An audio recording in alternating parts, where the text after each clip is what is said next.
وقال تعالى في شان حبيبه إن الله وملائكته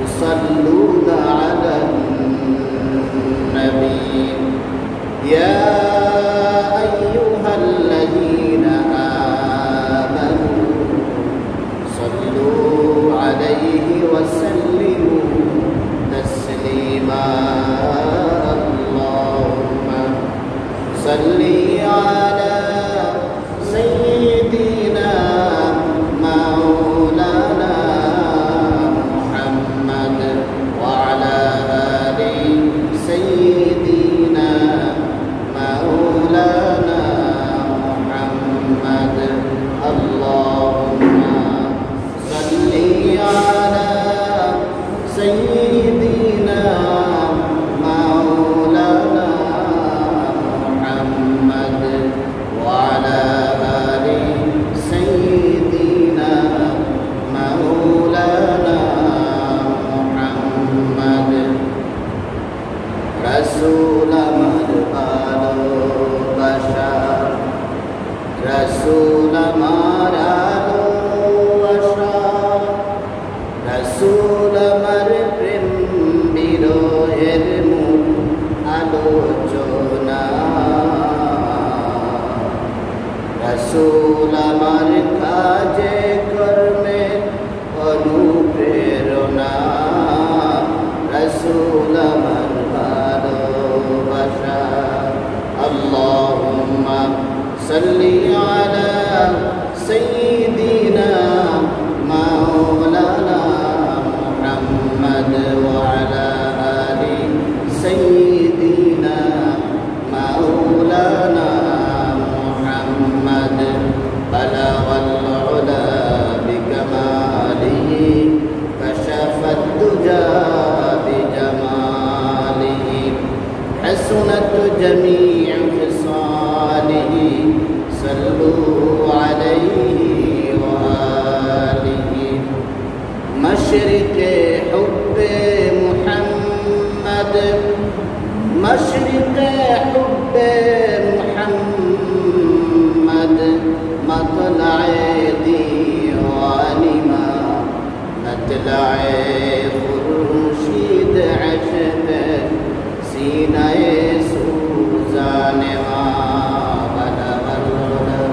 بکمالہ کشف الدجى بجمالہ حسنت جمیع خصالہ صلوا علیہ وآلہ لا الہ الا اللہ لا الہ الا اللہ لا إله إلا الله الله الله الله الله الله الله الله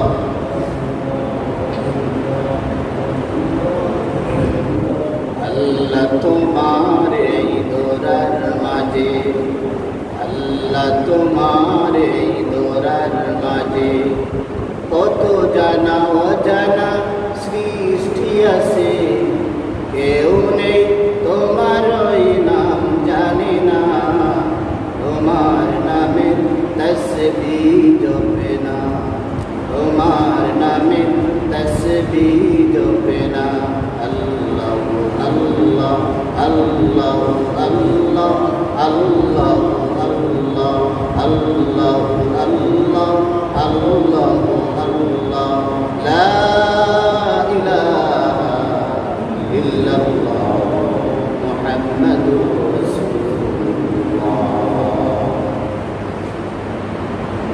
আজ থেকে 2 বছর আগে ইন্দোনেশিয়ার বিশেষজ্ঞদের একটি বিশেষ কনফারেন্স হয়েছে। ওইখানে ওই এলাকার ওই রাষ্ট্রের একজন ডক্টর উনি যখন মঞ্চে দাঁড়িয়ে বক্তব্য দিয়েছিলেন, উনি বক্তব্যের প্রারম্ভে মুকদ্দিমা যখন শুরু করেছেন, মুকদ্দিমায় উনি আল্লাহ রাসূলের এই হাদিস পড়েছেন যে জনাব রাসূল করিম সাল্লাল্লাহু আলাইহি ওয়াসাল্লাম বলেছেন, আফজালুজ যিকরি লা ইলাহা ইল্লাল্লাহ। এই জিকির করতে করতে প্রায় 4 মিনিট পথেই উনি মসজিদে পড়ে গেছেন, সাথে সাথে দুনিয়া থেকে বিদায়। ইন্না লিল্লাহি ওয়া ইন্না ইলাইহি রাজিউন। আর ওই হাদিস পড়েছিলেন, যে ব্যক্তি তার শেষ কালেমা লা ইলাহা ইল্লাল্লাহ পড়বে, দাখালাল জান্নাহ, আল্লাহ রাব্বুল আলামিন তাকে জান্নাতে প্রবেশ করাবেন।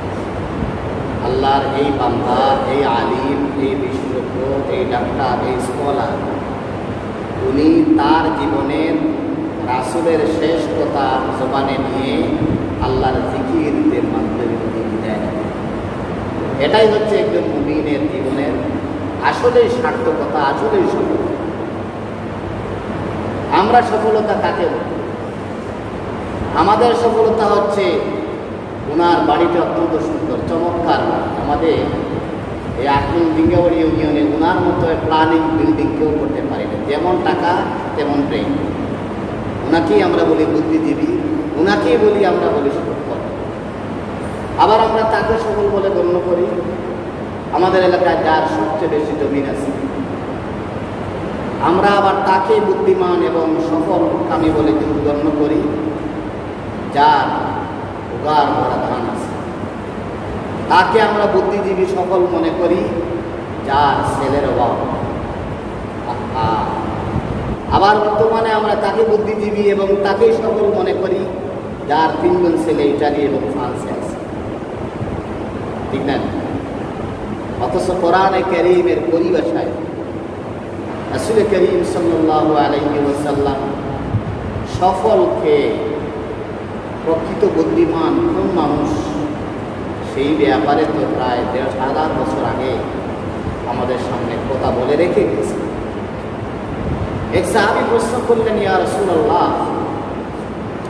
আপনার কাছে সবচেয়ে বুদ্ধিমান কোন মানুষ আর সবচেয়ে গাফিল, নির্বুধ কোন মানুষ?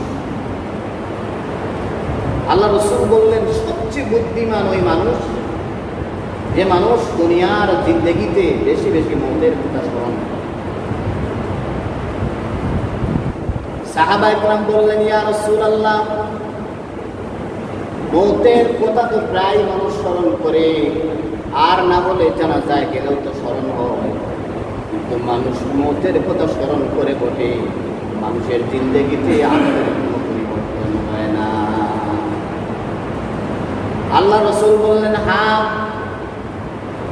আরো কিছু আছে। বলে, ইয়া রাসূলুল্লাহ, তারপর কি?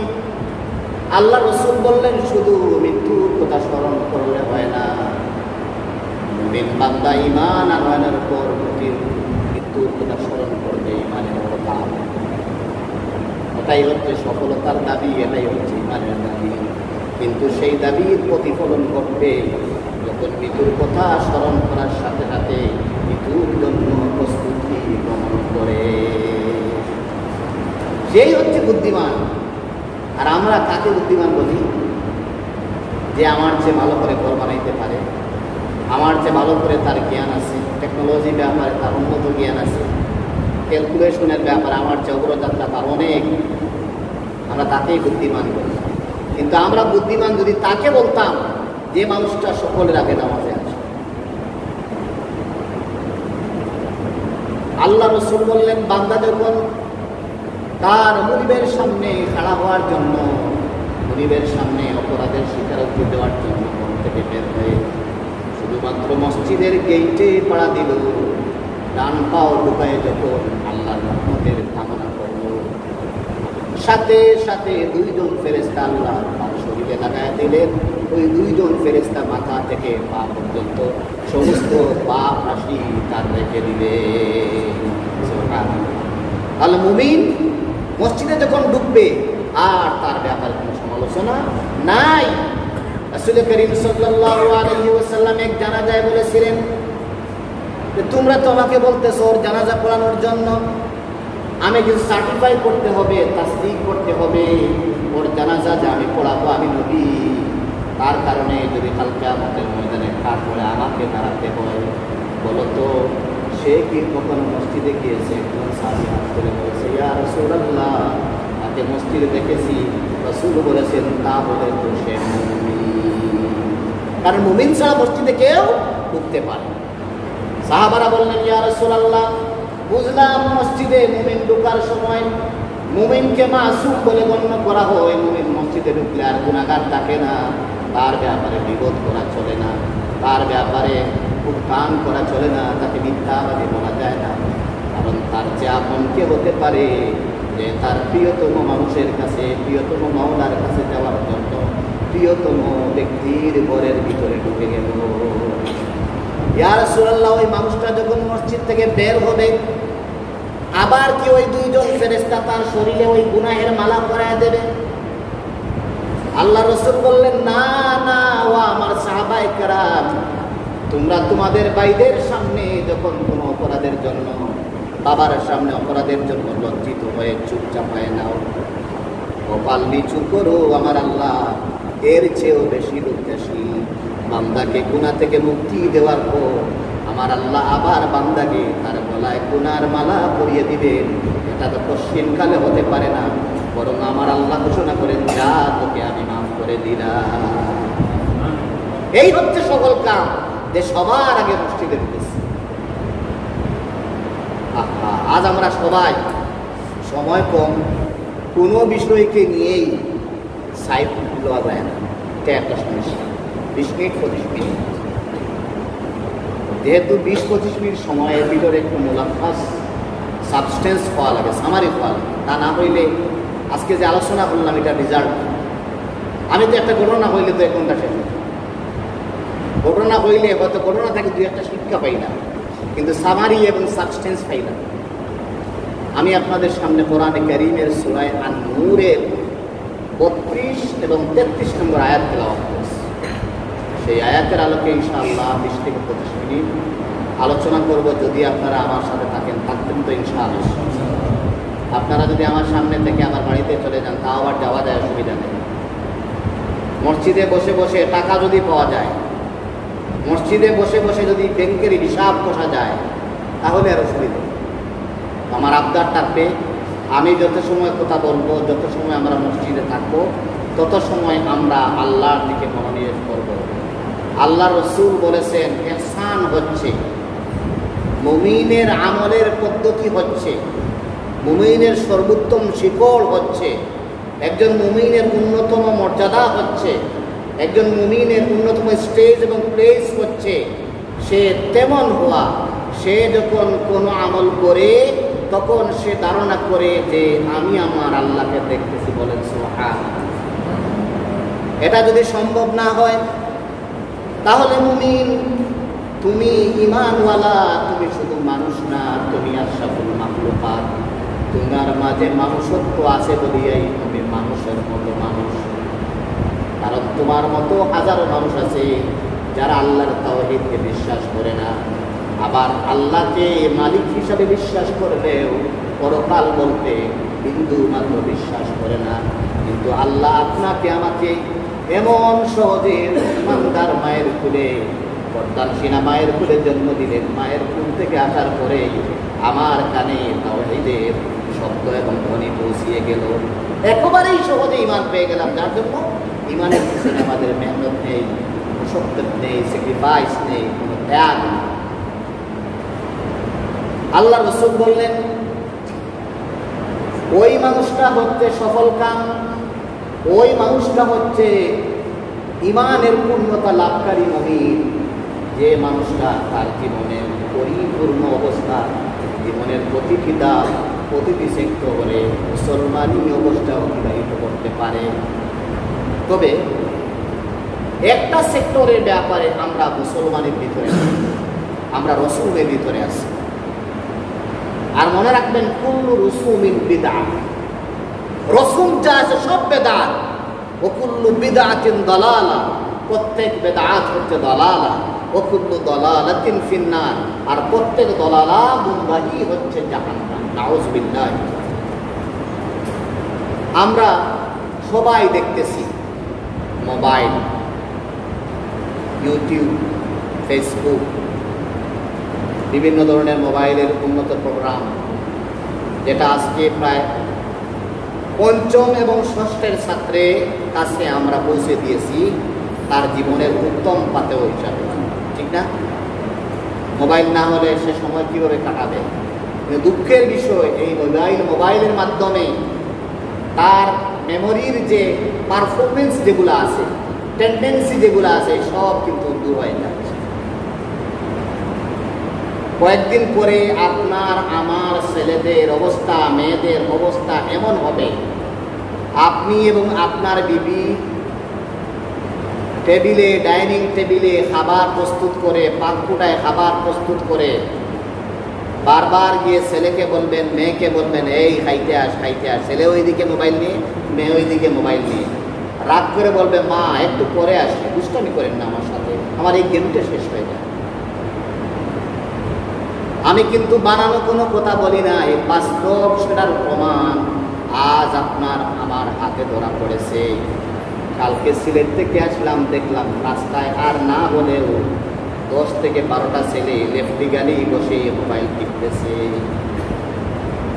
ওই রাস্তার অর্ধেক, প্রায় রাস্তার 25% সাইড লম্বা করে পাও দিয়ে বসেছে। সিএনজি থামায় বললাম, আসসালামু আলাইকুম ভাই, কি অবস্থা, কেন? এইভাবে মাইন্ড করলাম। আমি বললাম, ভাই আমি তো মাইন্ড করার বিষয় না, যদি তুমি ওইখানে বসা থাকো, 5 হাত পূর্বে যদি ড্রাইভারের সিএনজি ড্রাইভিং ক্ষমতা নষ্ট হয়ে যায়, আর গাড়ির অবস্থা তার আনকন্ট্রোল হয়ে যায়, তাহলে ওইটাই লাগতো, ওই গাড়ি নিয়ে তোমার বুকের উপর পিষে পিষে তোমাকে জান্নাতে দিয়ে দিবে। এই হচ্ছে আমাদের অবস্থা। আজ এমন উন্নত আমরা হয়েছি, মোবাইল নিয়ে হাঁটতে হাঁটতে গিয়ে টাকের পিছনে মাথা ঢুকে। আমি আজকে আপনাদের কাছে, আপনারা যারা বাবারা, আমিও তো বাবা, আমাদের আজকে একটি গুরু দায়িত্ব আছে। এই দায়িত্ব সম্পর্কে আমরা সচেতন থাকতে হবে। আমাদের এই সমাজ থেকে অশ্লীলতা, বেহায়াপনা, গুনাহ, জিনা এগুলা দূর করতে হলে এবং অভাব দূর করতে গেলে একটি গুরুত্বপূর্ণ সাবজেক্ট আমি আজকে আপনাদের সামনে উপস্থাপন করবো। একটু খেয়াল করে শুনবেন। আল্লাহ রাব্বুল আলামিন কোরআনে কারীমের এই আয়াতে বলতেছেন, প্রথমে অনুবাদ করছেন, ওয়ানকিহুল আয়ামা, তোমাদের মাঝে যারা অবিবাহিত, বিবাহ হয় নাই, বিবাহের উপযুক্ত, ওদেরকে তোমরা বিবাহ দাও। মিনকুম সালিহিন, ভালো যারা, মিন ইবাদিকুম ইমাইকুম, তোমাদের দাস দাসী, এদের মধ্যে উত্তম যারা, তাদেরকেও তোমরা বিবাহ দাও। ইন তাকুনু ফুকারা ইউগনিহুমুল্লাহ ওয়াল্লাহু ওয়াসিউন আলিম। ও আমার ভাইরা, কোরআন পড়ে, কোরআন জানেন আল্লাহ কি বলতেছেন, বুঝেন। আল্লাহ বলতেছেন, তোমাদের মধ্যে যারা বিবাহ করতে পারবে না, ক্যাপাসিটি নাই, স্ট্যান্ডার্ডিটি নাই, সিভিলাইজেশন নাই, পরিবেশ নাই, সমাজ নাই, টাকা নাই, কিভাবে বিবাহ করব? আমার তো অবস্থা গরিব, আমি কিভাবে বিবাহ করব? আল্লাহ বলেন, তোমার ছেলেকে, তোমার মেয়েকে বিবাহ দাও। ও যুবক ছেলে, ও যুবক মেয়ে, তুমি তোমার বিবাহের জন্য মাধ্যমে তোমার অভিভাবককে তুমি বলো। কারণ এই বিবাহ না হওয়ার কারণে যে পরিবারে বিবাহিত ছেলে এবং বিবাহিত মেয়ে হওয়ার কথা, ওরা কিন্তু অবিবাহিত অবস্থায় ওদের বয়স চলে যাচ্ছে, যার কারণে ওরা মোবাইল টিপাটাপি করতেছে, জিনা করতেছে, জিনা করতেছে, জিনা করতেছে, যার কারণে আমাদের পরিবারে অভাব দূর হয় নাই, দারিদ্রতা দূর হয় নাই, টেনশন পেরেশানি দূর হয় নাই। আল্লাহ বলেন, ও মুহাম্মদ সাল্লাল্লাহু আলাইহি ওয়াসাল্লাম, আপনি তাদেরকে বিবাহ দেন, তাদেরকে বলেন, তাদের ভিতরে যেই শঙ্কা রয়েছে, যে সন্দেহ রয়েছে, যে বিয়ে করলে তো আরেকজন মহিলার খাবার দিতে হবে, সম্পদ কমে যাবে, ওই যে চিন্তাধারা, ওটা তারা যেন দূর করে বিবাহের বরকতের কারণে আল্লাহ তাদেরকে অতি শীঘ্রই সচ্ছল এবং ধনী বানিয়ে দিবে। এবার আল্লাহ বলেন, কি শুনবা তোমরা, কি শুনবা? বলে, হ্যাঁ আমরা শুনতে চাই, আমরা শুনতে আগ্রহী। বলে, আমি আল্লাহ শুধু ধনী না, আমি আল্লাহ ওয়াসি, পর্যাপ্ত প্রাচুর্যের অধিকারী। আমি আল্লাহ শুধু আলিম না, আমি আলিম। আমি এমন বিজ্ঞ, আমার দৃষ্টির অগোচরে, আমার জ্ঞানের বাইরে একটি গাছের পাতা পর্যন্ত পড়তে পারে না। সুবহানাল্লাহ। আমার যুবকেরা, যৌবনের সময় হয়েছে, নিজের এবিলিটি নাই, ক্যাপাসিটি নাই, আবার কাজও করো না। বিবাহের সময় চলে যাচ্ছে, কাজ করো না। ওই কাজ না করার পিছনে তোমার অন্যায় দায়ী, আমি অভিভাবক তোমার জন্য দায়ী। কারণ আমি আমার ছেলের বয়স হয়েছে খেয়াল করি না, মেয়ের বয়স হয়েছে খেয়াল করি না, প্রতিবেশী কত টাকা খরচ করতেছে ওই খরচ দিতে পারবো না, সেই জন্য মেয়ের বিবাহের কোনো চিন্তা করি না। আর এই বিবাহ না হওয়ার কারণে 80% সমাজ জিনায় আক্রান্ত। আল্লাহ রসুল বলেন, যে সমাজে জিনা থাকবে, যে সমাজে সুদ থাকবে, এই দুটি ক্যান্সার যতদিন পর্যন্ত সমাজে চলমান থাকবে, আকসর যুবক যখন জিনায় লিপ্ত থাকবে, আকসর মানুষ যখন সুদ নামক ব্যবসায় থাকবে, ততদিন পর্যন্ত ওই মহল্লায় রহমত উঠে যাবে। এক সাহাবী প্রশ্ন করলেন, ইয়া রাসূলুল্লাহ, রহমত উঠে যাওয়ার মানে কি? বলে, রহমত উঠে গেলে তোমার ফসল হবে না, তোমার গাছের ফসল আসবে না, তোমার ধানের ফসল আসবে না। রহমত উঠে যাওয়ার কারণে তোমাদের বিবিদের গর্ভে সন্তান হবে না। রহমত উঠে যাওয়ার কারণে তোমাদের সন্তান তোমাদের আনুগত্য করবে না। রহমত উঠে যাওয়ার কারণে ভাই ভাইকে মহব্বত করবে না। রহমত উঠে যাওয়ার কারণে ছোট ভাই বড় ভাইকে সম্মান করবে না। রহমত উঠে যাওয়ার কারণে সামান্য স্বার্থের বিনিময়ে ভাইয়ের কল্লা কাটতেও দ্বিধাবোধ করবে না। গুনাহ এমন জিনিস, জিনা এমন জিনিস, সুদ এমন জিনিস, যার কারণে জমিন কাঁপতে শুরু করে, জমিন কাঁপতে শুরু করে। একজন জিনাকার যখন জমিনে দাঁড়ায়, আল্লাহর মখলুক জমিন বলতে থাকে, আল্লাহ আমি বরদাস্ত করতে পারি না, আল্লাহ আমি বরদাস্ত করতে পারি না। ওই অন্যায়কারী, ওই লম্পট গুনাহগার আমার উপর থাকে, আমি বরদাস্ত করতে পারি না। অনুমতি চাইলে, অনুমতি দিলে আমি আমার পেটের ভিতরে ঢুকায়ে আমার সেই আঘাত, আমার সেই পীড়া, আমার সেই ক্ষুধা আমি ওকে দিয়ে নিবারণ করব। নাউযুবিল্লাহি মিন যালিক। এজন্য শুধু যুবক দায়ী না, আমিও দায়ী। কেন আমার ছেলের ব্যাপার আমি চিন্তা করি না, আমার মেয়ের ব্যাপার আমি চিন্তা করি না? আজকে আমি আমার মেয়ে বিয়ে দেওয়ার ব্যাপারে আমি ইউরোপ নিয়ে চিন্তা করি, যে যদি আমার ছেলেটা যদি ইউরোপে যায় তাহলে ভালো একটা ফ্যামিলির মেয়ে আনবো। আর যদি আমার মেয়ের জন্য ইউরোপের কোনো পাত্র প্রস্তাব দেয় তাহলে সাথে সাথে রিসিভ করব। বাংলাদেশে ভালো চাকরিজীবী হলে ওর 20,000 টাকা দিয়ে তো আমার মেয়ের শাড়িও হবে না। আর আল্লাহ রসুল বলেছেন, তুমি তোমার মেয়েকে যদি শ্বশুর বাড়ির সম্পদ দেখে তুমি তোমার মেয়েকে বিবাহ দাও, বেয়াইর বাড়ির সম্পদের লোভে যদি বিবাহ দাও, অতি শীঘ্রই তোমার মেয়ের মাঝে ধ্বংসের দিক নেমে আসবে। তার সম্পদের লাইত হবা না।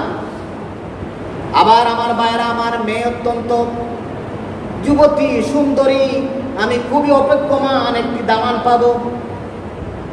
এখন যখন আমার বাড়িতে বেয়াই অথবা তার পক্ষের কোনো বিবাহ ঘটককারী যখন আসলো, প্রস্তাব দিল, আমি বললাম, তুমি কি আমার কন্ডিশন জানো? কি কন্ডিশন?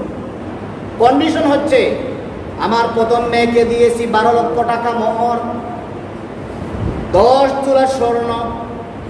2 নাম্বার মেয়েকে দিয়েছি 15 লক্ষ টাকা মোহর, 12 তোলা স্বর্ণ। আর এই দুইটা মেয়ের চেয়ে আমার এই মেয়ে তো সুন্দর, নাউজুবিল্লাহ, যে বাবা তার মেয়ের প্রশংসা করতে গিয়ে আমাদের সমাজে বলে আমার মেয়ে একটি নায়িকা হোক, নাউজুবিল্লাহ। প্রয়োজন হলো বাবা তার মেয়ের পরিচয় দিবে আমার মেয়ে ফাতেমার মতো। প্রয়োজন হলো বাবা তার মেয়ের পরিচয় দিবে আমার মেয়ে আম্মাজান আয়েশার মতো। প্রয়োজন হলো বাবা তার মেয়ের পরিচয় দিবে আমার মেয়ে আম্মাজান উম্মে সালমার মতো।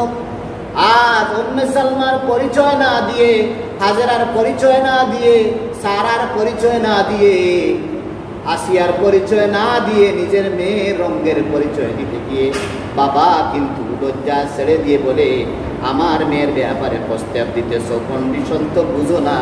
আমার মেয়ে দেখলে তোমার মতো বৃদ্ধ মানুষ সজাগরিত হবে। নাউজুবিল্লাহ।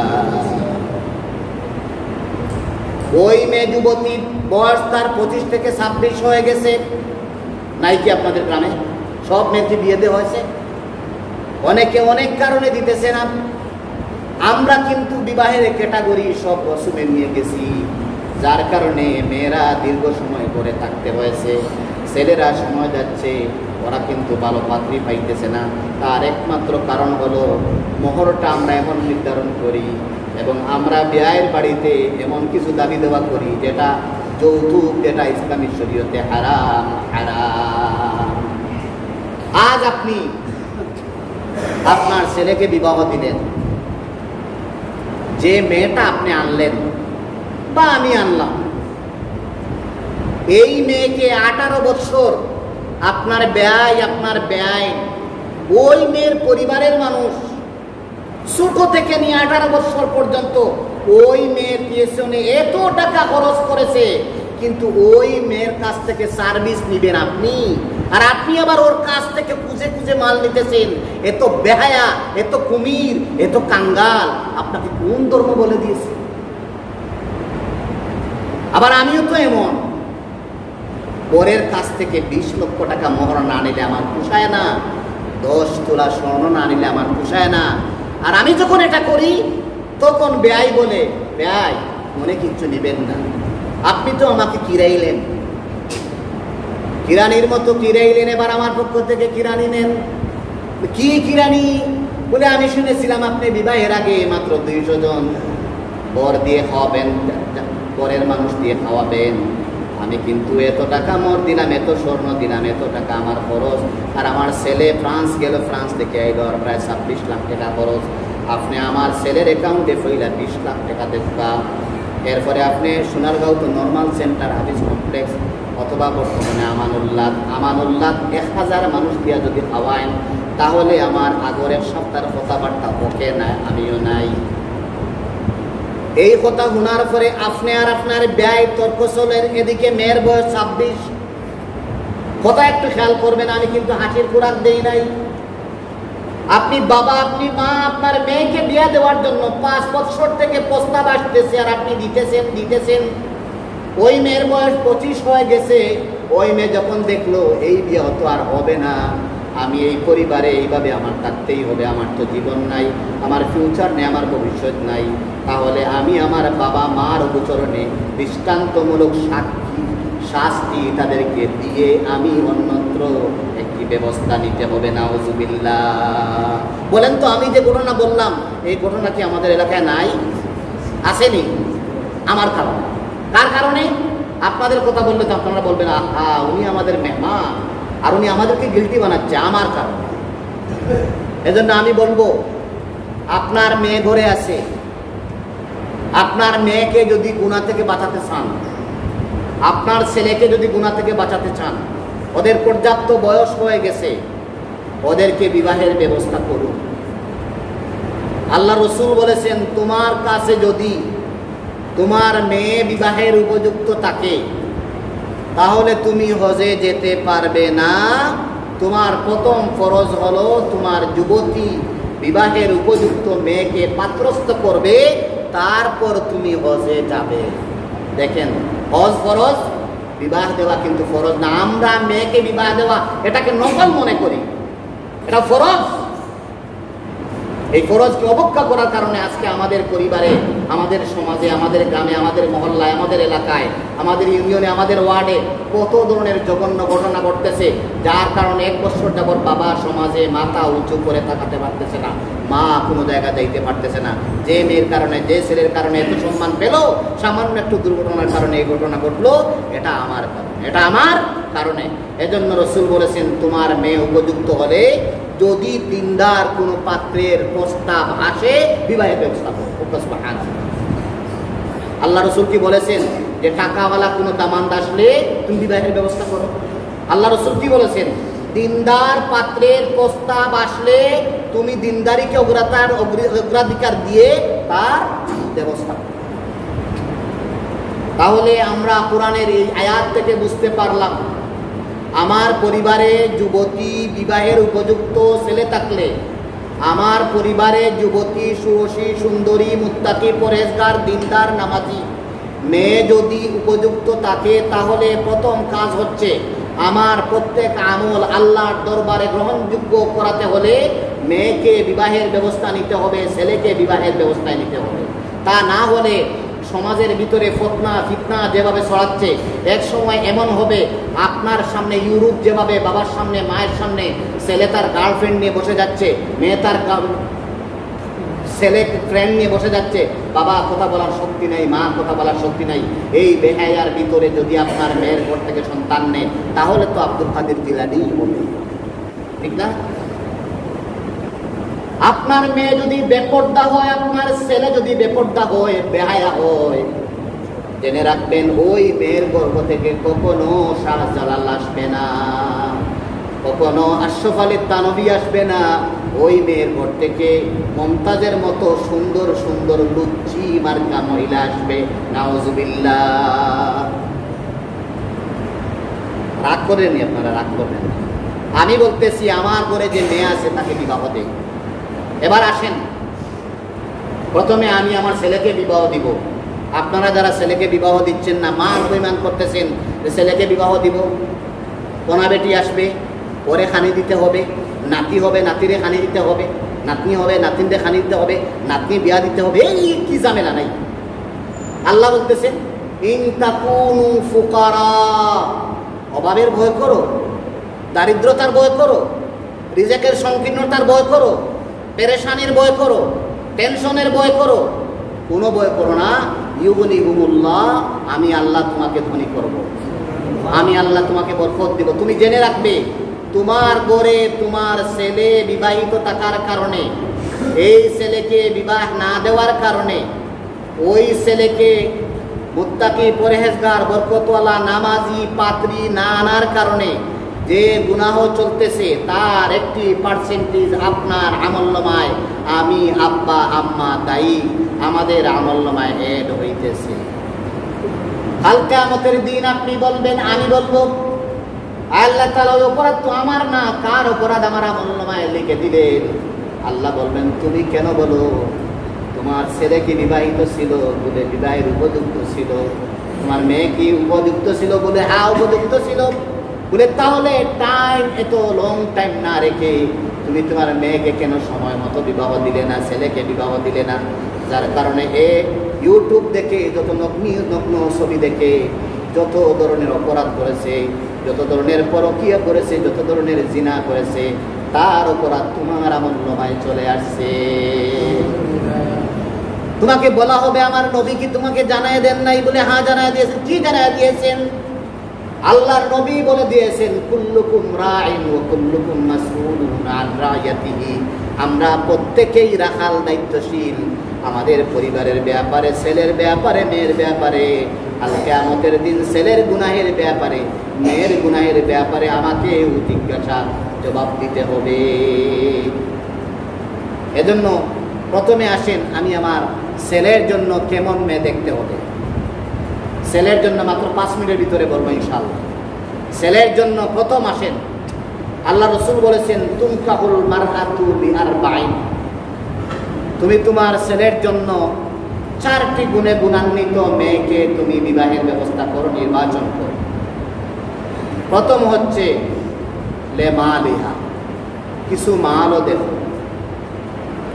বলে হাসাবিহা, বংশ দেখো, বলে জামালিহা, সৌন্দর্য দেখো, বলে দীনিহা, দিনদারি দেখো।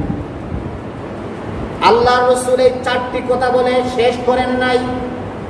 আল্লাহ রসুল শুধু বংশের কথা বলেন নাই, সুন্দরের কথা বলেন নাই, ধন সম্পদের কথা বলেন নাই, দিনদারির কথা বলেছেন। কিন্তু রসুল কথা শেষ করেন নাই। আল্লাহ রসুল বললেন ফাজফার বিজাতিদ দ্বীন, 4টি যদিও বললাম, দিনদারিকে তোমরা অগ্রাধিকার দিবে। তারই বাকিয়া দাকা, দিনদারিকে অগ্রাধিকার দিলে তোমাদের সুখের পরিবার হবে, আর না হলে তোমাদের সমূলে পরিবার ধ্বংস হয়ে যাবে। ঠিক আছে, আপনারা বলেন এখন আমরা কোনটা অগ্রাধিকার দিই?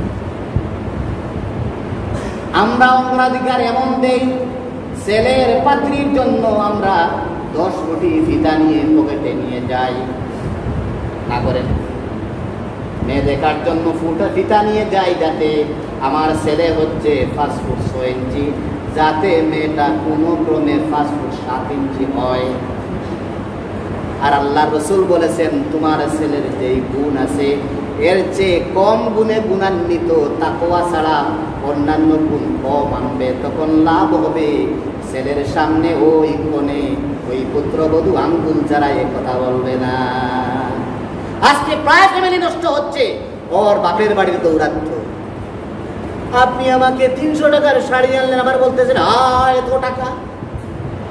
আমার আব্বা নরমাল ডেইলি যে শাড়ি আমার আম্মাকে দে তার দাম 2000 টাকা।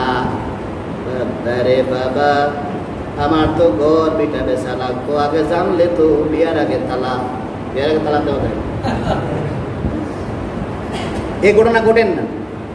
এখন আপনি এমন বংশ থাকি আনলাম যে বংশ আজকে 20 বছর থাকি পরিবারও কোনো খানি রান্না হয় না।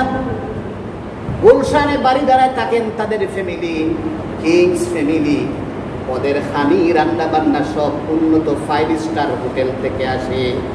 আর ওই মেয়েকে আপনার গনে আনলেন, আনার পরে বললেন কসু ইসা দিয়ে রান্ধেন।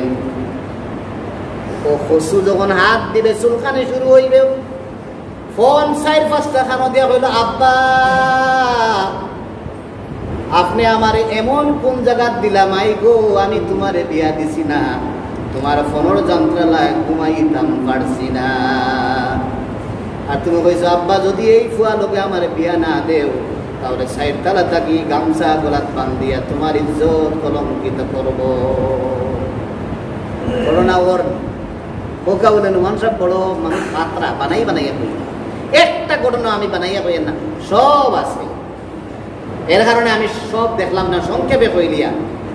মাল দেখিয়া বিয়া করেন ইহুদি হলে, কোনরা বন্ধে মাল দেখিয়ে বিয়া করেন ইহুদি হলে, আর বংশ দেখিয়া বিয়া করেন আগর রোমান সাম্রাজ্য হলে, আর সৌন্দর্য দেখিয়া বিয়া করেন পারস্য সম্প্রদায় হলে।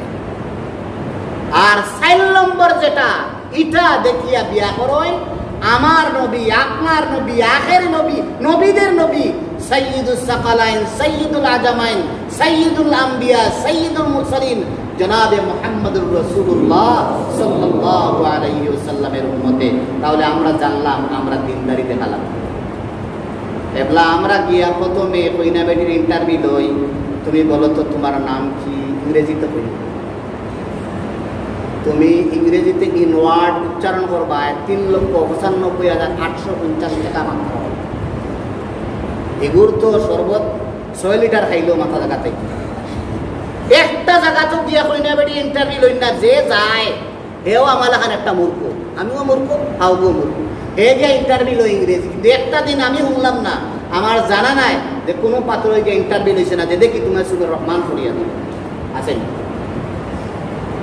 মাসলা একটা জিজ্ঞানি নাই, ইংরেজি বাংলা, কিন্তু এটা নাই। কোরআন শরীফ পড়া জানেন, এটা নাই। কিন্তু আল্লাহ রসুলের জমানাত ইসলামের ইতিহাসও, রাষ্ট্রে ইসলামী রাষ্ট্রের ইতিহাসে এমন নজির আছে, মহর হচ্ছে কোরআন, মহর হচ্ছে কোরআন। কিন্তু আজ কোরআনওয়ালা মেয়েকে আমরা দেখতে পারি না, নামাজি মেয়েকে আমরা দেখতে পারি না। আমরা দেখতে পারি ওই মেয়েকে যাকে দেখতে লাগে নায়িকার মতো, পরিমণি সম্মানী মার মতো।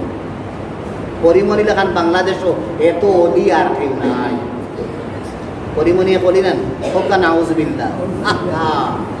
বাংলাদেশও হাজারো হাজারো হাফিজ জাকারিয়া, বাংলাদেশও হাজারো হাজারো হাফিজ নাজমুস সাকিব, বাংলাদেশ থেকে গিয়ে বিশ্বের মধ্যে কোরআনের হিফজ প্রতিযোগিতায় ফার্স্ট হয়ে যখন বাংলাদেশ ঢাকা এয়ারপোর্টে আসে, একটা নর্মাল কোনো সেনা সদস্য, একটা নর্মাল ওয়ার্ড মেম্বার তাদেরকে রিসিভ করতে চায় না। কিন্তু নাউজুবিল্লাহ নাউজুবিল্লাহ, নায়িকা নায়িকা নর্তকী, বেহায়া বেহায়া বেহায়ার নেত্রী সেই পরিমণি যখন জেল থেকে আসে, হাজারো হাজারো নেতা নেত্রী মন্ত্রী সুদ্ধা তার গাড়িতে গিয়ে তাকে চুমু দিয়েছে, হাত মিলায় জমকানা নাউযুবিল্লাহ। কোথায় আমরা, কোথায় দিনদারি? কিসের বরকত তালাশ করে?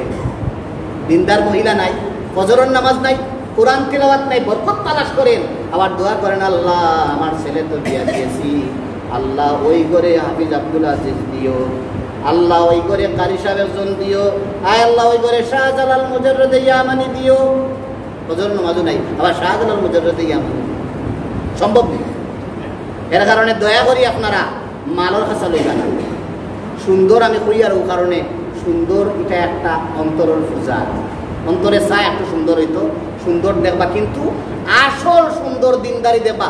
প্রয়োজনে আপনারা হৌরাইন যদি যান, হৌরাইনকে তো ফুয়ার বউ দেখা যায় না, ওই বাইরে নারী লাইট বেটায় 12টা বাজায় আপনি খুব কাছে আপনারা আমকেও কইতে পারতেন। আমরা ট্রেডিশন হয়ে গেছে, আব্বা আপনি দেখলেন, আব্বা দেখতে আব্বা বিয়ার মাত দিয়ে লেঘটনা করছে, আব্বায় দেখা আব্বার লাগি ই বেটি ইগু টান ফুড়ি হয়েছিল, ইগু ফুয়ার বউ হয়েছিল, ইগুরে ততদিন পর্যন্ত দেখা এবং ইগুর সামনে যাওয়া যায় নাই যতদিন পর্যন্ত ফুয়ায় এখনো বিবাহ করে নাই। পুত্রে বিবাহ করার পরে পুত্রবধূ করে গড়ে আসলে ওকে আমি আমার মেয়ের মতো দেখতে হবে। যাক, আপনারা পরহেজ করবেন, বেঁচে থাকবেন, এই ধরনের অপরাধ থেকে বাঁচার দরকার। আর আপনারা অভিমান করবেন না, ছেলেরে শিখেইতাম আমরা ঠিক করছি শেষ। আহা, ইসলাম এটাকে সমর্থন করে না।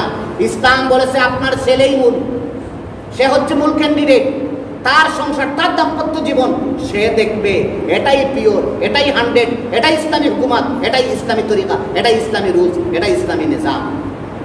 বন্ধু দেখবে, দেবর দেখবে, বাসুর দেখবে, কোথায় পেলেন? ওই বাড়ির বাসুর, ওই বাড়ির বাসুর, মামা শ্বশুর, অমুক শ্বশুর, অমুক শ্বশুর, অথচ মূল পাত্রের খবর নাই। সে যখন দেশে আসলো, সে আভ্যন্তরীণ বিষয় দেখবে, আপনারা বহিরাগত বিষয় দেখলেন। সে যখন এসে দেখলো সূরা ফাতিহাই জানে না, সূরা ফাতিহাই জানে না, নামাজ জানে না, নামাজে দাঁড়াইয়া ওবায়সা কি কয়, আমি তো কোনোদিন নামাজ পড়ছি না। কইল, আব্বা আপনারা ও দায়িত্ব, তুই নামরা কইলে সান্দলাহান সুন্দর হইতো তো দিলাম, তুই শিখা। বলে আমি অতদিন বিদেশ থেকে আইছি, মাত্র 26 দিনের ছুটি, কোরআনে কেইতাম করি, আর ভাই 2 বছর বাদে ছুটি, আর কিতা করবো? কারণ আমরা দোষ, কারণ আমি আপনার কাছে আবদার করবো, আপনারা আপনারা ছেলেরে দিয়া পাত্রী দেখাইবা, ছেলে তার বউ দেখবো। আরব কথা আছে, আমরা কিন্তু আরব দিকে লাজু, আমরা ছেলের বউ দেখার ব্যাপারে ঠিক আছে, কিন্তু আমরার মেয়েরে যখন দামান টুকায়, দাম দর কিতা টুকায়, খালি ফ্রান্স ওখান টুকায়, ইটালিও ওখান টুকায়। তুমি দেখ যারা ফ্রান্স দেখো, আমার কাছে মাইন্ড করি না, বলে বেটা তো বড় ইতর বেটা, দামি তোর নাম খুব পালাম। এটার মানি হইলো আমরা টেকা দেখি। আর আল্লাহ রসুল বলছেন, কেউ টেকা দিয়ে যদি বিয়া করে, টেকার কারণে এই ঘর ঝগড়া লাগবো, টেকার কর্মাত্মর কারণে, টেকার দৌরাত্মর কারণে, বেটির আঙ্গুল জারানির কারণে কতবার যে তালাক দিব গুনিয়া হইতে পারে। এ তালাক দিব সেউরের হইতো নাই, আবার বৌরীয় সংসার করবো। যে গরো একবার কোনো মহিলারে তালাক দিয়া গোপনে স্বামী স্ত্রী আঘাত করিয়া কেউরের না হইয়া তারা দাম্পত্য জীবন গড়ে, জিনার বাজার ঘটে, ই গরোর সব মানুষ জাহান্নামী, সব মানুষ জাহান্নামী, সব মানুষ জাহান্নামী। বিশেষ করে আমি আপনি মা বাপ। এখন আমি কইলি ফার্স্ট টাইম, এটা আপনারা রাগ করেন না জানি, আমি মাসও একদিন এই কোনো বিষয় শেষ করতে পারি না। এখন আমার বাড়ির যে বোন যারা আছে তারা খোয়া লাগবো, তারাও কিন্তু 4টা বিষয় দেখা লাগবো পাত্রর ব্যাপারে। আমরা কিন্তু ম্যারেজকে, আমরা ম্যারেজ কেনের পরে করি বলদ দিকে আলো দিকে, বলদ দিকে আলো দিকে নিয়ে আপনারা এই শব্দগুলার দাফন করুন। এই শব্দরে যতদিন পর্যন্ত আমরার ব্রেনটাকে দাফন না করবো, ততদিন পর্যন্ত আমরা সমস্যা কি অশ্লীলতা, বেহায়াপনা যাইতো নাই, সম্মানবোধ তৈরি হইতো নাই, সহানুভূতি তৈরি হইতো নাই, সহযোগিতা তৈরি হইতো নাই, মান সম্মান তৈরি হইতো নাই, লাজুকতা তৈরি হইতো নাই, পর্দা তৈরি হইতো নাই। আপনারা এইগুলো বার্ধক্য আপনার মেয়েরে আপনি দিকেও পথ আছে, এর সাথে মা মেয়ে আপনারা খাওয়াত কইবা। যদি অতিরিক্ত লাজুক মেয়ে হয়, তাহলে আপনার বড় পুত্রবধূ থাকলে, ফুয়ার বউ থাকলে, তার মাধ্যমে আপনার মেয়েরে দিকেও গা। আর আপনি প্রস্তাব 2-3টা যদি ফাইন, সাইডও ফাঁসো, ছেলের গুণাগুণ দিয়া আপনি চাইবা। লাস্টে আপনি আপনারা মা বাপে কোন ছেলেরে চয়েস করছেন, কোন কারণে চয়েস করছেন, ওখানে লিখিয়ে দিবেন। মেয়ে যদি হয় ঠিক আছে আব্বা আম্মা যেটা চয়েস করছেন আমার হয়েছে, অথবা কিচ্ছু না হয়ে 1 ঘন্টা বাদে হয় একটা মুস্কি আছি দেয়, এইটা একটা সমর্থন। ইমাম সাহেব আপনি চিন্তা করেন না, আপনি আনামাদি বই নিলে তো আমারে মারি লিবা, আপনি মাঝে মাঝে জিও জি না কথা কই জানি তো বুঝলেন আমি ঠিক আছি আর না তোমার বিপদ বানাই কথা বুঝছেন নি। তাহলে আপনার এখন ফুড়িয়ে দামান দেখতে কিটা কিটা দেখতাম, পয়লা 1 নম্বর দিনদারি, 1 নম্বর ছেলে নামাজি, ছেলে নামাজি আর নাই আপনার নামাজি মেয়েরে বেনামাজি বানাই দিব, আপনার নামাজি ছেলেরে এই মেয়ে বেনামাজি বানাই দিব, আবার এই নামাজি মেয়ে বেনামাজি ছেলে হওয়ার কারণে আউগো বেনামাজি হইবে। এমনও ঘটনা আমার কাছে আছে, নতুন বিবাহ করছে আমার এলাকার, এ নামাজ পড়ে না, এও নামাজ পড়ে না, তার বিবিও নামাজ পড়ে না। এরা দুজনে দাম্পত্য জীবনের প্রথম অঙ্গীকার, যতদিন পর্যন্ত আমরা নবযৌবনা থাকবো, অর্থাৎ আমার বিদেশের ছুটি অব্যাহত থাকবে, ততদিন পর্যন্ত ফরজ গোসলের ব্যাপারে তেমন গুরুত্ব দিব না, নামাজের ব্যাপারে তেমন গুরুত্ব দিব না। আর আমি বিদেশে যাওয়ার পরে আমি হরমে গিয়ে কাঁদবো, তোমার জন্যও কাঁদবো। আমার প্রিয় বিবি, তুমি কি বিশ্বাস করো না, তোমার গুণাটাও আমি নিয়ে গেলাম। আপনি যদি গিয়া হরমর গিলাফ দরিয়া হাজরে আসওয়াদ সুমিয়ে হইয়া কইন আল্লাহ আমার গুনাহ মাফ, আমার বউর গুনাহ মাফ, যত সময় হইছো না তোমার বউর গুনাহ মাফ দিয়ে দিতাম না, আল্লাহ কইবা ওই তোর বউরে মাফ করে দিতাম। দোয়া করতে পারেন, কোনো গ্যারান্টি নেই, কিন্তু কিয়ামতের দিন বউর লগে আপনি নাই, আবার বউ আপনার লগে নাই, তবে যদি দিনদারি একমত হইতে হবে। কেন আবার কন্যা জানি নারীরা অতদিন সংসার করিয়া গেলাম আর জান্নাতও আল্লাহ দিতেন, আল্লাহ কেন হয় তোমার জান্নাতও দিমু, তোমার বউরও দিমু, গুরুতারেও দিমু, এবং সংসার করবাই ইনো গেলে লেফটিনেরও দোকান নাই, কিন্তু তাদের খালি খাও আর খাও, ইকান খোয়াত লাগলে তাই দিত কি আইজার নাই। কইলা দিনদারি, একটা মেয়ে স্বামী গ্রহণ করতে হইলে, আমি মেয়েগুলোরও কইয়া স্বামী গ্রহণ করতে হইলে তার কিছু প্রপোজ লাগতো, এও কিছু হইতো, এটা ইসলামী শরীয়তে হয়ে দিয়েছে। তার হইলো সাইডটা যে আমার স্বামী দিনদার হইত, নামাজি হইত। এখন স্বামী নামাজি বুঝতা কি, এ তো যেদিন আইব হৌর বাড়ি বউ দেখা, এদিন তো জোর অর্থে হামাতে আসো না। এই জন্য উলামায়ে কেরাম, ফুকাহায়ে কেরাম একটি নীতি দিয়েছেন যে আপনি যদি আপনার মেয়ের জন্য পাত্র খোঁজাখুঁজি করেন, পাত্রের দিনদারি সাব্যস্ত করতে পান, দিনদারি সার্টিফাই করতে চান, তাহলে ওই মহল্লায় গিয়ে ফজরের নামাজ 2-1 দিন পড়েন। ফজরের নামাজে যেই মুসল্লি এই মুসলমান, ফজরের নামাজে যেই মুসল্লি দাইনি এই মুমিন। আল্লাহ রাসূল বলেছেন যাকে ফজরের নামাজে দেখা যাবে ওয়াজাবাত আলাইহিল জান্নাহ, ওয়াজাবাত আলাইহিল জান্নাহ, ওয়াজাবা আলাইহিল জান্নাহ, জান্নাতি জান্নাতি জান্নাতি জান্নাতি, সুবহানাল্লাহ। কারণ ফজরের নামাজ এটা হইল মুজাহিদের নামাজ, এটা হইল মুজাহিদের নামাজ। ইবলিস রে শয়তানের লগে কুস্তি করিয়া নামাজ হওয়া লাগে, ঠিক না নি? অন্যান্য নামাজও স্বাভাবিক সক্রিয়ভাবে হওয়া লাগে, কিন্তু ফজরের নামাজ কুস্তি করিয়া এই সময় নামাজ হওয়া লাগে। ফজরের নামাজ শুধুমাত্র রমজানও লাগে নাজিল হয়েছে, বাকি 11 মাস কিতা রমজানও লাগে বকেয়া রাখির জন্য, বলে রমজান আইলে সব শেষ। কারণ আপনারা হাদিসও কই এ রমজান থেকে আরো রমজান সব গুনাহ মাফ। আমরা বড় বিপদ আছি, যে হাদিস কই ওগু দলিল লইয়া বই দেয়। একদিন একে কইলে হুজুর, আমি কইলে তুই নামাজ খালি শুক্রবারে ভুগলে, আপনিও তো একদিন কইলা ওয়াজ, এক জুম্মা থেকে আর এক জুম্মা মাঝখানোর যত গুনাহ মাফ। এ দলিল দিলে আমি এর বিপদ তাই দিব, ইটাই বুঝেন না মূর্খ, এখন ওখান লইয়া বই দিছি। এখন এও দলিল দিয়া কইছে হুজুর আপনারটা আমি গেছিলাম, এনে আপনারা বালা পাই না, দেখো আরাম বিপদ। আর এক হকটা কি আরো হক মাঝখানে গুনার কাম করতাম, এক হকটা কি আরো হক্তর ভিতরে গুনাহ মাফ হইব। যদি অনিচ্ছায় কদাচিৎ গুনাহ হয় মাফ হবে, সক্রিয়ভাবে সজ্ঞানে বুঝে গুনাহ করলে আল্লাহ পাক কিন্তু আপনার গুনাহ মাফ করবেন না। আর যদি আপনি অজ্ঞতা সরে, কোরআন আইছে জাহালতের কারণে, অবুঝের কারণে, মূর্খতার কারণে গুনাহ করেন আর নামাজ পড়েন, তাহলে নামাজের মতো নামাজ যদি আপনি আমি পড়তে পারি, ও যুবক সবাই পড়তে পারেন, ও মা বোনের আপনারাও পড়তে পারেন, আমার বিশ্বাস আমার আল্লাহ ওয়াদা করেছেন নামাজির জন্য আমি তার কবিরা গুনাহ মাফ করেছি। তবে শর্ত হলো আর কবিরা গুনাহ করো। 2 নম্বর হুসনে খুল, আপনার দামান্দর জন্য 2 নম্বর গুণ হইল হুসনে খুল, উত্তম চরিত্র। দামান্দর চরিত্র বালা কিনা তার বাড়ির খান্দার দোকানের ম্যানেজার রেজিকে এটে পাইবা।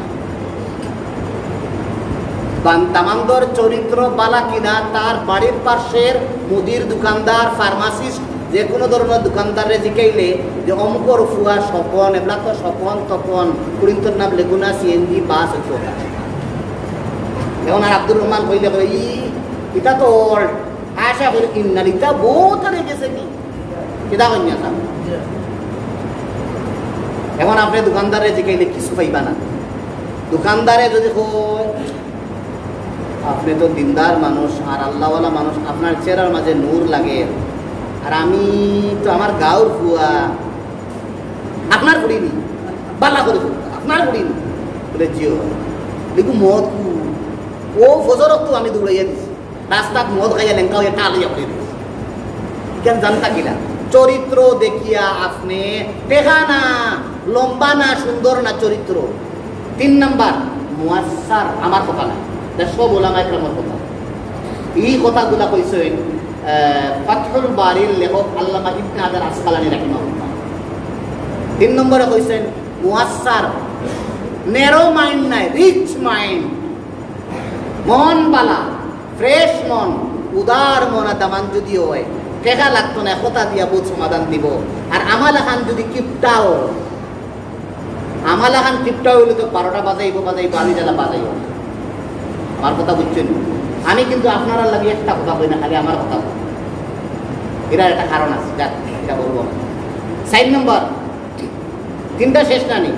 4 নম্বর হইল যে ছেলেরে আপনি পাত্র হিসাবে গ্রহণ করবা তার সামাজিক অবস্থান। তার সামাজিক অবস্থান, সামাজিক অবস্থান বলতে তার লেনদেন, তার বন্ধু বান্ধব, বন্ধুরে জিকাইলে বন্ধুর সাথে যদি অদ্য ব্ল্যাকমেল ঘটে তাহলে সত্য কথা পাবেন। আর বন্ধুত্ব থাকলে তো মাশাআল্লাহ, এখানে বেঈমান থাকলে, একেবারে মদকুর থাকলে কইব এলাহান তাজুদুর নমাজি আর নাই। আর এর আগে যদি সামান্য কারণে একটু উল্টাপাল্টা হয় কইব আপনার ফাওয়াদ রোগের আপনার ফুরি করে এই জায়গা কইন না জানেন। এখন আমি কইয়া দিলাম যে আপনারা ফুয়ার বউ খুঁজতে 4টা, তবে দিনদারি মনে রাখবা। আর আপনি দামান বুঝতেও 4টা, তবে দিনদারি, রাসূল করিম সাল্লাল্লাহু আলাইহি ওয়াসাল্লামের কাছে মাত্র 1টা মিনিট আলী রাদিয়াল্লাহু তাআলা আনহু যখন ফাতিমা লাগে প্রস্তাব দিলা, ফাতিমার প্রস্তাব দেওয়ার পরে জনাব রাসূল করিম সাল্লাল্লাহু আলাইহি ওয়াসাল্লামের সাহাবায়ে কেরাম কইলা, ও আল্লাহর রাসূল, আলীর প্রস্তাব দেওয়ার আগে তো আরো বহু সাহাবায়ে কেরাম প্রস্তাব দিলা, আপনি আলীর প্রস্তাব গ্রহণ করলেন। আল্লাহু আকবার। আল্লাহ রাসূল কইলা, আলী কে? আমি তো আমার চাচার ভাই হিসাবে বলিছি না, আমি আলীরে আমার জামাই হিসাবে প্রস্তাব চাচাতো ভাই হিসাবে বসেছি না, সিলার একমি হিসাবে বসেছি না, আত্মীয়তার সম্পর্ক হিসাবে বসেছি না, আমি আমার আলীর দিনদারির ভিত্তিতে বসেছি। কারণ আমি জানি আনা মাদিনাতুল ইলমি ওয়া আলিয়্যুন বাবুহা। আল্লাহ রাব্বুল আলামিনে আমরার পরিবার ও আমরার ছেলে মেয়ে সবরে লইয়া সুন্দরে থাকার, গুনাহ থেকে বাঁচার, সময় মতো এরারে বিবাহ দেওয়ার এবিলিটি আল্লাহ আমরারে তৌফিক দান করুক। ওয়া দাওয়ানা আলহামদুলিল্লাহি রাব্বিল আলামিন।